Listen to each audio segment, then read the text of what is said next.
hombre casado de 42 años decidió escaparse a Montana con una mujer casada. Sus amigos y familiares lo consideraron una crisis de mediana edad. Cuando desapareció un año después, sus amigos y familiares lo llamaron homicidio. El caso estuvo sin resolverse durante 15 años, hasta que un coleccionista de recuerdos de la Guerra Civil encontró algo más que antiguallas en unas tierras cerca de Gettysburg.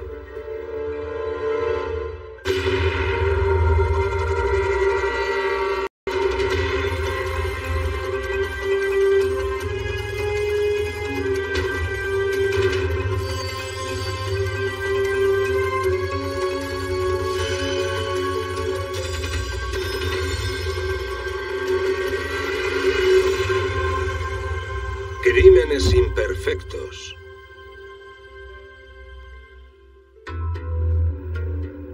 El condado de Franklin se encuentra a las afueras de Gettysburg, Pensilvania, una parada obligada para turistas y amantes de los recuerdos de la guerra.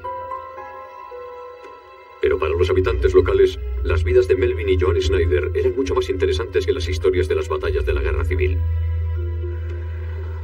El sábado 25 de mayo de 1985, Joan Snyder salió a trabajar hacia las 5:30 de la mañana.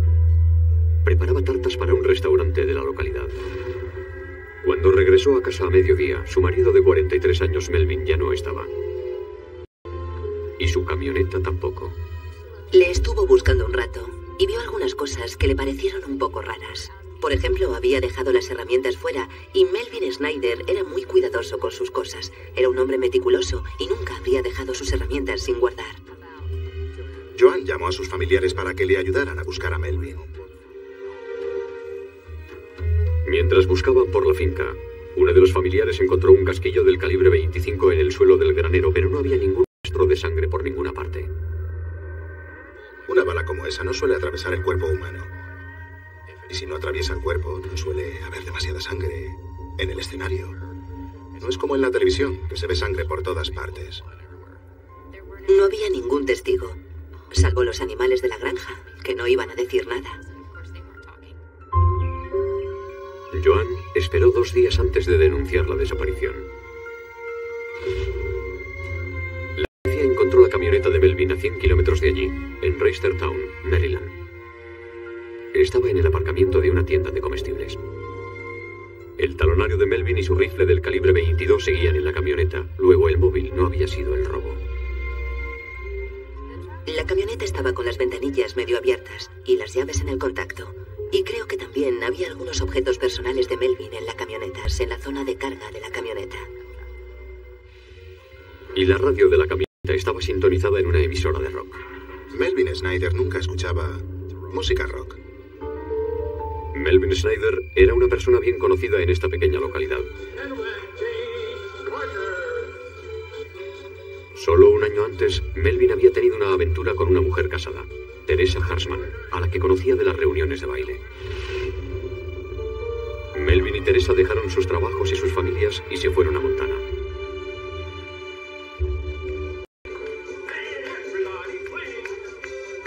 La mujer de Melvin, Joan, y el marido de Teresa, Ron, también aprovecharon la ocasión para conocerse mejor.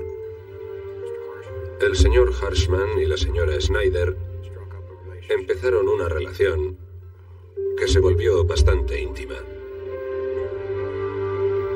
Pero solo 3 semanas después, Melvin y Teresa decidieron que habían cometido un error y volvieron a casa.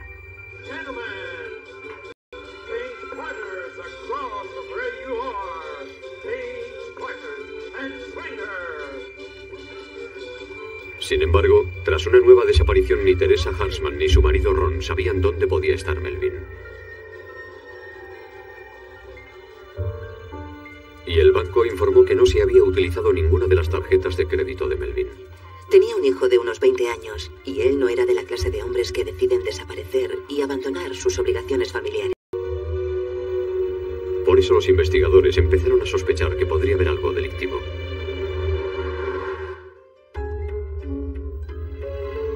Melvin Snyder, de 43 años, un conocido granjero que trabajaba en una fábrica, había desaparecido. Su familia no sabía de ningún motivo por el que hubiera querido dejar su casa. Tendría que estar viviendo en una cueva sin contacto alguno con el mundo exterior para no dejar alguna huella de alguna clase. Vino tipo de buzos para dragar los lagos de la zona. Preguntamos a los vecinos si habían visto algo extraño, si le habían visto irse, pero nadie le había visto. El historial dental de Melvin se comparó con la dentadura de todos los cuerpos no identificados aparecidos en los Estados Unidos sin éxito. Un día encontraron en una zanja lo que parecía una mano, y los forenses se la llevaron para analizarla. Por supuesto, no era una mano humana. Dijeron que podía ser de algún animal, de un oso tal vez, pero no era la mano de Melvin Snyder. La única pista era la de un vecino que dijo haber visto una camioneta marrón cerca de la casa de Melvin el mismo día de su desaparición.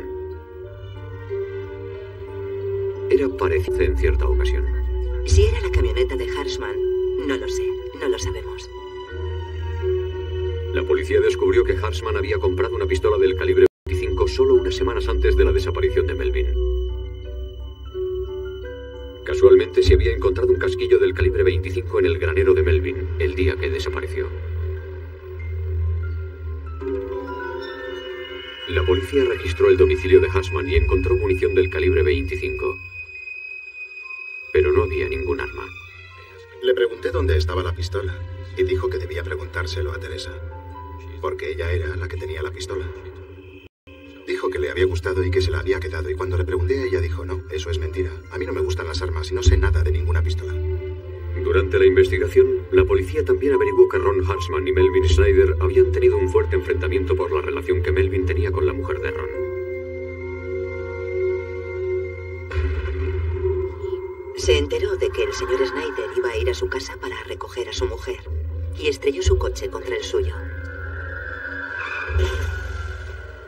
Llevaba un arma y en ese momento disparó contra él. Pero no le dio y no pasó nada. Nadie resultó herido. Melvin no quiso dar importancia al asunto y no presentó cargos.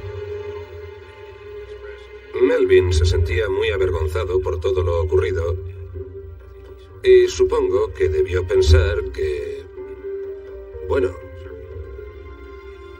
no es que aplaudiera la reacción de Harshman, pero de alguna forma debió sentirse culpable por lo que había pasado. Y había otro aspecto interesante del caso. Melvin y Joan Snyder habían conseguido superar sus diferencias, pero los Harshman no. Melvin se había esforzado mucho para salvar su matrimonio, pero el señor y la señora Harshman lo tenían un poco más difícil, aunque sí habían intentado arreglar las cosas. Al final, en primavera se separaron y Teresa pidió el divorcio. Joan Snyder negó tener ninguna relación con la desaparición de su marido, pero reconoció haber mantenido varias conversaciones telefónicas con Ron Harshman la semana antes de que Melvin desapareciera. Tanto Joan como Ron aseguraron que las llamadas eran inocentes. Yo estoy seguro de que aún quedaba algo de arrepentimiento por lo ocurrido el año anterior cuando Melvin se había marchado. Sabemos que había mantenido conversaciones con Ron Harshman, pero no sabemos si había algo más en su relación. Y así se había quedado la situación. Vendieron la granja y Ron se fue a vivir a otro lugar. Continuaba insistiendo en que no tenía nada que ver con la desaparición de Melvin y hasta solicitó hablar con la policía para que dejaran de acosarle, como él decía. Nos reunimos con él, fuimos a comer juntos. Se mostró sociable, pero también se le notaba enfadado. Y lo que él quería es que dejáramos de interferir en su vida social y con sus compañeros de trabajo. Yo le expliqué que yo era un investigador y que lo único que tenía que hacer era someterse a la prueba del polígrafo y yo me disculparía personalmente con todo el mundo, incluidos sus compañeros de trabajo. Pero fue una oferta que él no quiso aceptar. No teníamos cadáver, no teníamos arma homicida, pero conocíamos el pasado de Ron Harshman y Melvin Snyder. Y por sentido común, él tenía motivos para matar a Melvin Snyder. Y era la única persona que supiéramos que había querido hacer daño a Melvin. Pero eso no demostraba nada ante un tribunal. Antes de su desaparición, Melvin Snyder había dicho a sus amigos que tenía miedo de Ron Hartman porque Ron seguía enfadado por la relación que había tenido con su mujer. Me duele pensar que en realidad él había predicho que podía ocurrir algo así. Durante los 15 años siguientes, el caso siguió atormentando al fiscal Jack Nelson. Él conocía a Melvin Snyder personalmente, y había algo que no encajaba. Había aparecido un casquillo del calibre 25 en el granero de Melvin. Y Ron Hartman había comprado una pistola del calibre 25 solo unas semanas antes de que Melvin desapareciera. Pero Ron no había podido entregar el arma porque decía que no sabía dónde estaba. Teníamos mucha información, pero no surgían nuevos datos para poder aprovechar lo que ya teníamos. Nelson revisó toda la información sobre el caso y descubrió una anotación interesante. Ron Hartman admitió haber probado su nueva pistola del calibre 25 en el jardín de su casa nada más comprarla. Eso le dio a Nelson una idea. Pensé que podríamos ir allí a ver si encontrábamos algún casquillo y compararlo después con el casquillo del granero. Cuando el señor Nelson me lo contó, le miré como diciendo, si ya han pasado 15 años y quiere que encontremos un casquillo entre la hierba sin ni siquiera saber el lugar exacto. Pero en este caso, tratándose de un asesinato, estábamos dispuestos a probar cualquier cosa y Pensilvania. Don Hinks era un conocido comerciante de la zona que vendía detectores de metales. Estos detectores de metales suelen usarse para buscar recuerdos de la guerra. Me alegré mucho más cuando encontré 3 balas de cañón de la guerra entre los indios y los franceses de la campaña de Braddock y no tener que ponerme a buscar un casquillo del calibre 25. Pero Hinks y varios de sus colegas se ofrecieron a hacer lo que pudieran a pesar del hecho de que la finca de Hartman tuviera varias decenas de hectáreas. Pero había mucha basura tirada por ahí y había mucha maquinaria agrícola. Era el lugar donde tiraban la basura con papel de aluminio, tubos de pasta de dientes y todo eso lo tiraban allí.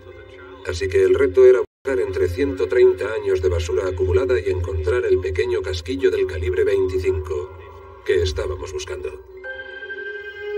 Los detectores de metales modernos cuentan con procesadores que miden el nivel de conductividad, lo que les permite identificar el tipo de metal y la profundidad a la que se encuentra un objeto bajo tierra.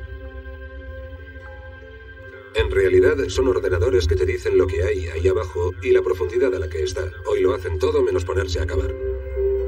Hinks y su equipo encontraron muchos casquillos, pero ninguno era del calibre 25.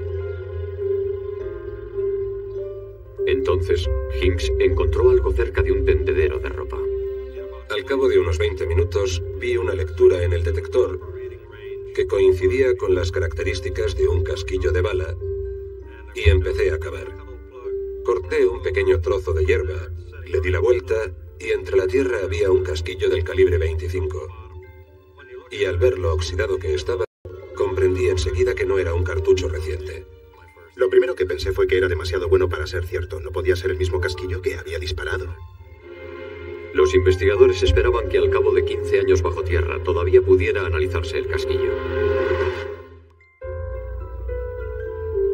15 años después de la desaparición de Melvin Snyder, los investigadores encontraron un casquillo del calibre 25 enterrado a varios centímetros de profundidad en la granja de Ron Hartman. Era del mismo calibre y del mismo fabricante que el casquillo encontrado en el granero de Melvin. Cuando se aprieta el gatillo de un arma de fuego, se produce una pequeña explosión en el interior. La bala sale a través del cañón y el casquillo se desplaza hacia atrás entrando en contacto con la parte posterior de la recámara antes de ser expulsado. La recámara de cualquier arma tiene marcas características y exclusivas que resultan del proceso de fabricación. Las piezas se someten a procesos de pulido y acabado que dejan pequeñas impresiones. Esas mismas marcas quedan grabadas en todos los casquillos que son expulsados de la recámara del arma. Los expertos de balística del Laboratorio de Criminología de la Policía Estatal de Pensilvania analizaron ambos casquillos. Cuando vio el casquillo dijo, bueno, está bastante deteriorado. Ha estado expuesto a los elementos mucho tiempo, así que no se hagan muchas ilusiones. No soy experto en estos temas, pero el hecho de estar enterrado podría haberlo protegido de la exposición a la lluvia y a la corrosión y esas cosas. En este caso, el estar bajo tierra podía haber ayudado a conservar las marcas que pudiera tener el casquillo después de ser disparado. Pero eso depende de cada caso. Bajo el microscopio, los expertos observaron que ese había sido precisamente el caso y que las marcas del casquillo podían apreciarse con claridad. Y las marcas producidas por la recámara eran idénticas a las marcas que presentaba el casquillo encontrado en el granero de Melvin Snyder. Yo no tenía ninguna duda en absoluto de que los dos casquillos habían sido disparados con el mismo arma. Eran idénticos. ¿Por qué iba a disparar su arma en la propiedad del señor Snyder? No había ningún motivo para ello, a no ser que quisiera matarle. Basándose en las pruebas de balística, los fiscales acusaron a Ronald Harshman de asesinato en primer grado. Melvin Snyder había desaparecido el 25 de mayo, exactamente un año después de que empezara su relación con Teresa Harshman. El señor Harshman era de esa clase de hombres a los que nadie les dice lo que tienen que hacer. Y nadie iba a tocar lo que era de su propiedad. Se puso muy vengativo. Y muy furioso. Él no era de los que iba a dejar que su mujer volviera a casa para intentar salvar su matrimonio. Él no podía perdonar y olvidar. Él era de los que necesitaban vengarse. Y eso fue lo que hizo. Los fiscales decían que el crimen había sido premeditado. Las pruebas sugieren que Harshman fue en su camioneta a la casa de Melvin. Le encontró en el granero y disparó matándole con su nueva pistola del calibre 25.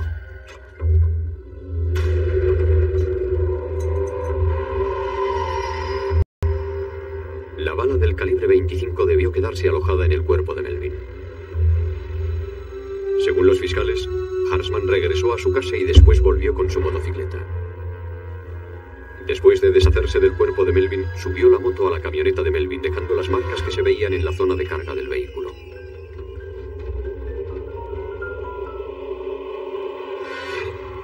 Entonces, Harshman abandonó la camioneta de Melvin a 100 kilómetros de distancia, en Maryland. Han pasado 19 años y todavía no se ha encontrado el cuerpo. Es evidente que debió planear cuidadosamente dónde iba a deshacerse del cadáver, cómo iba a deshacerse de él. Durante el interrogatorio de la policía, Joan Snyder reconoció que le había dicho a Ron Harshman que Melvin iba a estar solo en casa aquel día. Pero la fiscalía no tenía ninguna prueba de que ella tuviera algún conocimiento sobre el asesinato. Yo creo que Joan tuvo algo que ver en el caso. No sé si fue de forma intencionada o si estaba siendo utilizada por Ron Harshman y no se dio cuenta de que estaba colaborando en el asesinato de Melvin. Ron Harshman se declaró inocente. Los fiscales sabían que presentar un caso con una sola prueba forense iba a ser difícil. No hay muchos casos que lleguen a juicio sin que haya un cadáver. Tampoco hay muchos casos que lleguen a juicio si no hay un arma homicida. Y llevar un caso a juicio sin cadáver y sin arma homicida era casi impensable. En julio de 2001, el jurado condenó a Ron Harshman por asesinato en primer grado y fue sentenciado a cadena perpetua. Estuvo 16 años engañando a la justicia. 16 años es mucho tiempo para haber cometido un asesinato. Estuvo a punto de librarse. 15 años después del asesinato fuimos allí y encontramos aquel cartucho y pudo hacerse justicia. Ahora está con el uniforme naranja de presidiario, pagando por el crimen que cometió. Al final se hizo justicia.